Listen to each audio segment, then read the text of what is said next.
Opposite angles के बारे में। सबसे पहले complementary angles. Two angles are called complementary angles if their sum is one right angle, that is 90 degree. Each angle is called complement of each other. Two angles को हम complementary तब कहते हैं जबकि दोनों एंगल्स का सम 90 के इक्वल होता है, तब हम वहां पे कहते हैं कि ईच एंगल यानी दोनों ही एंगल एक दूसरे का कॉम्प्लीमेंट है। For example, 20 and 70 are complementary angles because 20 plus 70 equal to 90. 20 और 70 दोनों को ऐड करने पे 90 आ रहा है, यानी दोनों ही एक दूसरे के कॉम्प्लीमेंट है। Clearly 20 is complement of 70 and 70 is complement of 20. Thus the complement of angle 53. अगर कोई पूछे what is the complement of 53, तो 53 का कॉम्प्लीमेंट कैसे निकालेंगे? 90 माइनस 53 कर देंगे। जब 90 माइनस 53 कर देंगे तो आ जाएगा 37। अब हम ये जानते हैं कि दोनों एंगल्स का सम कॉम्प्लीमेंट यानी 90 डिग्री होना चाहिए, तो 37 और 53 को ऐड करने पे 90 आना चाहिए। तो यहाँ पे 53 और अगर 37 को ऐड करेंगे तो 90 के इक्वल आ रहा है। यहाँ पे AOB 40 है एंड BOC 50 है। नेक्स्ट एग्जांपल में हम देखेंगे, ये एक फिगर है जहाँ की AOB 50 है और BOA हमारा 40 है। दोनों ही एंगल्स को ऐड करने पे 90 आ रहा है, यानी कि therefore AOB and BOC equal to 90. Here AOB and BOC are called complementary angles, क्योंकि इनका सम 90 आ रहा है इसलिए ये complementary angles है। तो AOB is complement of BOC and BOC is complement of AOC. तो दोनों ही एक दूसरे के complement हैं। Next, supplementary angles. Two angles are called supplementary angles if their sum is two right angle. दो एंगल्स को हम supplementary angles तब कहते हैं जब उनका सम टू राइट एंगल यानी 180 डिग्री एंगल के इक्वल होता है। Each angle is called supplement of other. तब हम कहते हैं एक एंगल दूसरे एंगल का सप्लीमेंट है जबकि दोनों का सम 180 के इक्वल है। अब एग्जांपल में हम देखेंगे 30 प्लस 150, ये दो अलग अलग एंगल्स हैं, इनको ऐड करने पे आ रहा है 180, तो हम कहेंगे 30 is a complement of 150 and 150 is supplement of 30। Clearly 30 is supplement of 150 and 150 is the supplement of 30. There is a supplement of angle 105. अब हमें अगर 105 का सप्लीमेंट्री एंगल निकालना है तो उसको 180 में से माइनस कर देंगे और आ जाएगा 75। तो यहाँ पे 75 105 का सप्लीमेंट्री एंगल है। अब नेक्स्ट है, ये हमें एक फिगर दिया गया है जिसमें SQR या RQS एंड RQP दो एंगल्स हैं 130 एंड 50 के। तो हमारा RQP है 50 का और RQS है 130 का। दोनों को ही ऐड कर लेंगे। अगर 150 और 130 और 50 को ऐड करेंगे तो हमारा आता है 180। Hence PQR and RQS are called supplementary angles. तब क्या कहेंगे, दोनों का सम अगर 180 आ रहा है तो हम उनको कहेंगे both are supplementary angles and PQR is supplement of RQS and RQS is supplement of PQR, यानी ये दोनों ही एक दूसरे के सप्लीमेंट होंगे यहाँ पे। अब कुछ हम सॉल्व एग्जाम्पल देखेंगे कि कैसे हम कॉम्प्लीमेंट्री और सप्लीमेंट्री से रिलेटेड क्वेश्चंस को सॉल्व करेंगे। Find the complement of angle 2/3 of 90। एक एंगल है 2/3 ऑफ 90, उसका कॉम्प्लीमेंट हमें फाइंड करना है। तो पहले हम ये देखें कि 2/3 ऑफ 90 क्या होगा। तो 2/3 ऑफ 90, अब 2/3 फ्रैक्शन फॉर्म में, इसको एज इट इज लिखेंगे, ऑफ की जगह मल्टीप्लीकेशन साइन देन 90। तो 3 से 90 को 3 से डिवाइड करेंगे तो आ जाएगा 30, 32 जा 60, तो इसका आंसर हो जाएगा 60।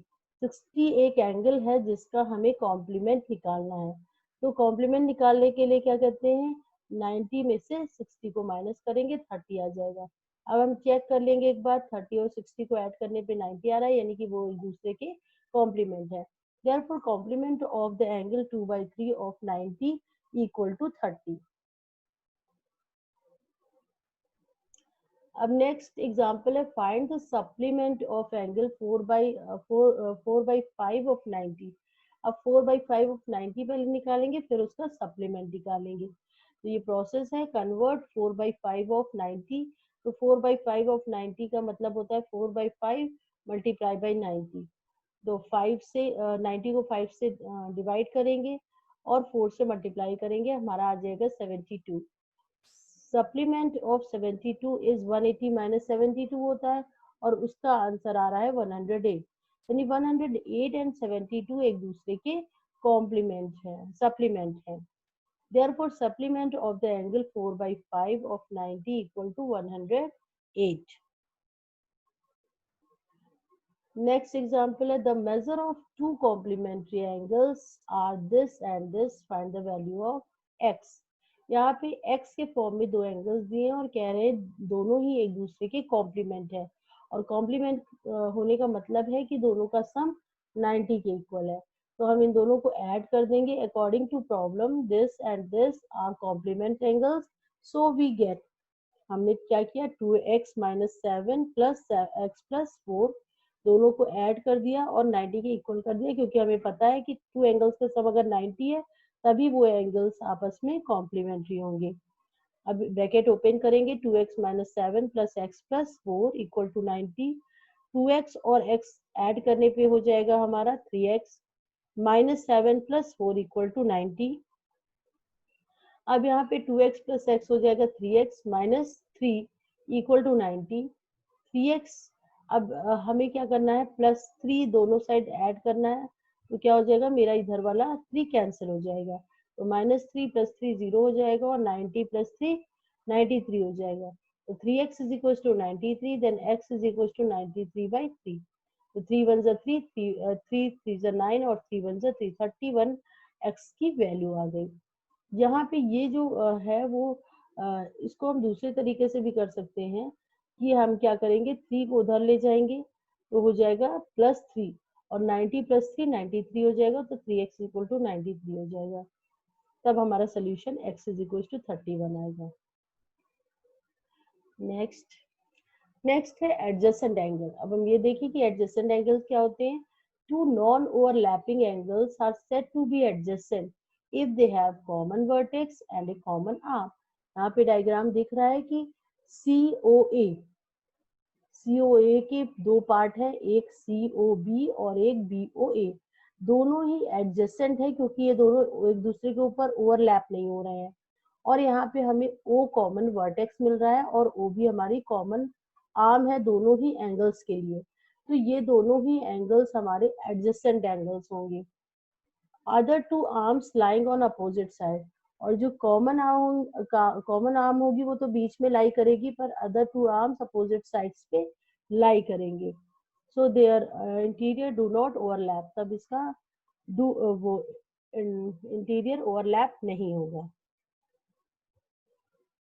In the above given figure, AOB and BOC are non-overlapping, have OB as the common arm, वहाँ पे OB common arm था as the common vertex, और यहाँ पे O common vertex था। The other arms OC and OA of angles BOC and AOB are on opposite side of the common arm OB. ये दोनों opposite sides थे, hence the arm AOB and BOC form a pair of adjacent angles. यहाँ पे angle AOB और BOC हमारा pair of adjacent angles है। इसमें क्या करना चाहिए, फिगर ओवरलैपिंग नहीं होनी चाहिए, और एक कॉमन वर्टेक्स और एक कॉमन आर्म होनी चाहिए एडजेसेंट के लिए। तो अगर एक कॉमन वर्टेक्स है और एक कॉमन आर्म है और फिगर एक दूसरे के ऊपर ओवरलैप नहीं हो रहा है, यानी कि वो एंगल्स आपस में एडजेसेंट एंगल्स हैं। नेक्स्ट है vertically opposite angles. Two angles formed by two intersecting lines having a common arm are called a vertically opposite angle. यानी कि अगर दो लाइंस इंटरसेक्ट करें तो यहाँ पे 4 एंगल्स फॉर्म हो रहे हैं।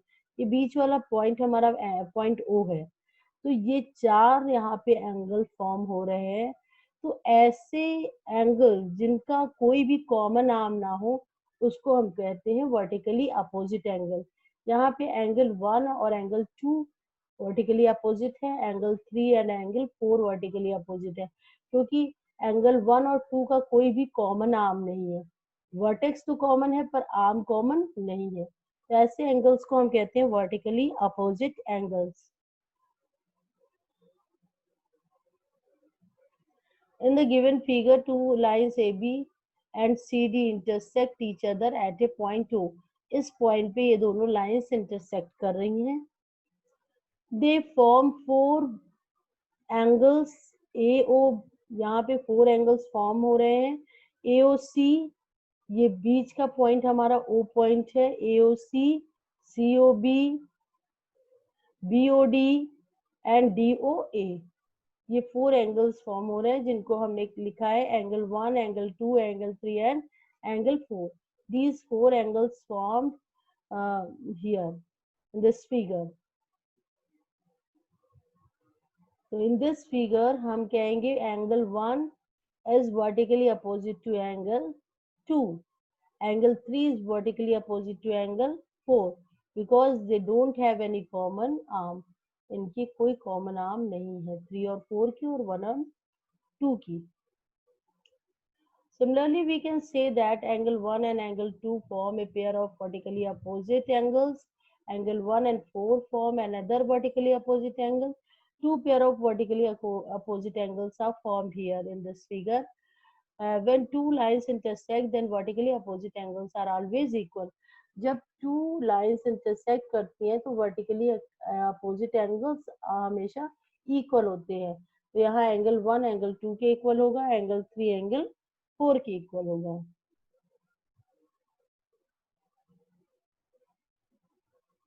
Thank you.